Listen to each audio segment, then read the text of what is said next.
ಪ್ರಭು ನ್ಯೂಸ್ಗೆ ಸ್ವಾಗತ. ಹುಕ್ಕೇರಿ ಗ್ರಾಮೀಣ ವಿದ್ಯುತ್ ಸಹಕಾರಿ ಸಂಘ ನಿಯಮಿತ ಹುಕ್ಕೇರಿ ಇದರ ಆಡಳಿತ ಮಂಡಳಿಯ ಚುನಾವಣೆ 28 ಸೆಪ್ಟೆಂಬರ್ 2025 ನಡೆಯಿತು. ರಾಜ್ಯದಲ್ಲಿಯೇ ಗಮನ ಸೆಳೆದಂತ ಈ ಚುನಾವಣೆಯಲ್ಲಿ ಸ್ವಾಭಿಮಾನಿ ಪೆನ್ನಲದ 15 ಉಮೇದುವಾರರು ಪ್ರಚಂಡ ಬಹುಮತದಿಂದ ಆಯ್ಕೆ ಆಗಿರುತ್ತಾರೆ. ಈ ಒಂದು ಜಯದ ಹಿನ್ನೆಲೆಯಲ್ಲಿ ಸಂಕೇಶ್ವರ ಪಟ್ಟಣದಲ್ಲಿರುವ ಶೈಕ್ಷಣಿಕ ಕ್ರಾಂತಿ ಮಾಡುತ್ತಿರುವ ಎಸ್ಡಿಎಸ್ ಸಂಘದ ವತಿಯಿಂದ 15 ನಿರ್ದೇಶಕರಿಗೆ ಸತ್ಕಾರ ಕಾರ್ಯಕ್ರಮ ಹಮ್ಮಿಕೊಳ್ಳಲಾಗಿತ್ತು.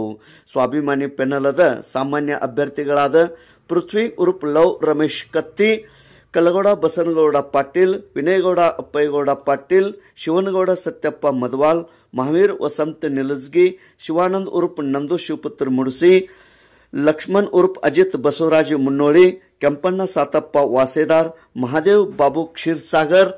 ಅದೇ ರೀತಿ ಮಹಿಳಾ ಮೀಸಲಾತಿ ಕ್ಷೇತ್ರದಲ್ಲಿ ಮೆಹಬೂಬಿ ಗೌಸ್ ಆಜಿಮ್ ನಾಯ್ಕವಾಡಿ, ಮಂಗಲ್ ಗುರುಸಿದ್ದಪ್ಪ ಮುಡಲ್ಗಿ. ಅ ವರ್ಗದ ಅಭ್ಯರ್ಥಿ ಗಜಾನನ್ ನಿಂಗಪ್ಪ ಕೊಳ್ಳಿ. ಬ ವರ್ಗದ ಅಭ್ಯರ್ಥಿ ಸತ್ಯಪ್ಪ ಭರ್ಮಣ್ಣ ನಾಯ್ಕ್. ಅದೇ ರೀತಿ ಪರಿಶಿಷ್ಟ ಜಾತಿ ಮೀಸಲು ಶ್ರೀಮಂತ್ ಗಂಗಪ್ಪ ಸನ್ನಾಯ್ಕ್. ಅದೇ ರೀತಿ ಪರಿಶಿಷ್ಟ ಪಂಗಡ ಮೀಸಲಾತಿ ನಿರ್ದೇಶಕ ಬಸವಣ್ಣಿ ಸಣ್ಣಪ್ಪ ಲಕ್ಕಪ್ಪಗೋಳ್.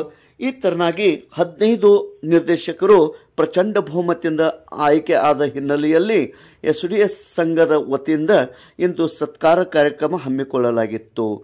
ಜನಪ್ರಿಯ ಮಾಜಿ ಸಚಿವರು ಎಬಿ ಪಾಟೀಲ್, ಅದೇ ರೀತಿ ವಿನಯಗೌಡ ಅಪ್ಪಯ್ಯಗೌಡ ಪಾಟೀಲ್ ಮತ್ತು ಅನೇಕ ಗಣ್ಯಮಾನ್ಯರು ಆಗಮಿಸಿ ಈ ಒಂದು ಸತ್ಕಾರ ಕಾರ್ಯಕ್ರಮದಲ್ಲಿ ಪಾಲ್ಗೊಂಡಿದ್ದರು. ಎಸ್ಡಿಎಸ್ ಸಂಘದ ಎಲ್ಲ ಪದಾಧಿಕಾರಿಗಳು, ಆಡಳಿತ ಮಂಡಳಿಯವರು, ನಿರ್ದೇಶಕರು ಹಾಗೂ ಸಿಬ್ಬಂದಿ ವರ್ಗದವರು, ಪ್ರಾಂಶುಪಾಲರು, ಶಿಕ್ಷಕರು ಹಾಗೂ ಅಭಿಮಾನಿಗಳು ಈ ಒಂದು ಕಾರ್ಯಕ್ರಮದಲ್ಲಿ ಪಾಲ್ಗೊಂಡಿದ್ದರು.